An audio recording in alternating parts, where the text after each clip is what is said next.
Here you can view the source report. This section allows you to track and analyze your revenue generated and your total percentage of sales based on metrics such as contacts in your CRM, opportunities, and sessions.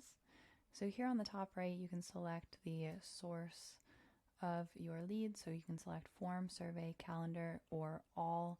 And then here you can select from the calendar dropdown. And you can select a date range from the left-hand side, or you can select dates on your calendar by clicking on the dates here. Once you have that filled in, go ahead and click on the green check mark. And then to refresh your data at any time, go ahead and click on this refresh data button. Here you can see the refer with count section. So this, you can search by refer here in the search bar. On the left hand side, you're going to see the list of referrers, how many opportunities, the number of contacts, and the total number of sessions. And then in the campaigns with counts, again, you can search by campaign. Here you'll see a list of sources, the list of campaigns, how many opportunities, how many contacts, and how many sessions.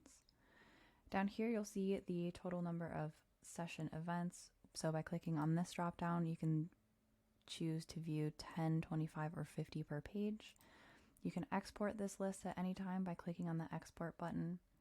And then you can change the columns that you're viewing by clicking this columns button. And then you can toggle these on or off right here. You also have some filtering options, so you can click on this filter button.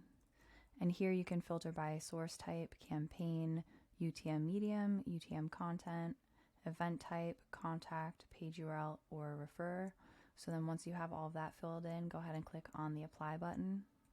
And then here on the bottom, you're going to see the sessions event report. So this is going to show you the event type, the contact, campaign, UTM medium, etc. So any of those things that you selected in the columns is going to show here. And then you can sort these by ascending and descending order by clicking on these little arrows right here.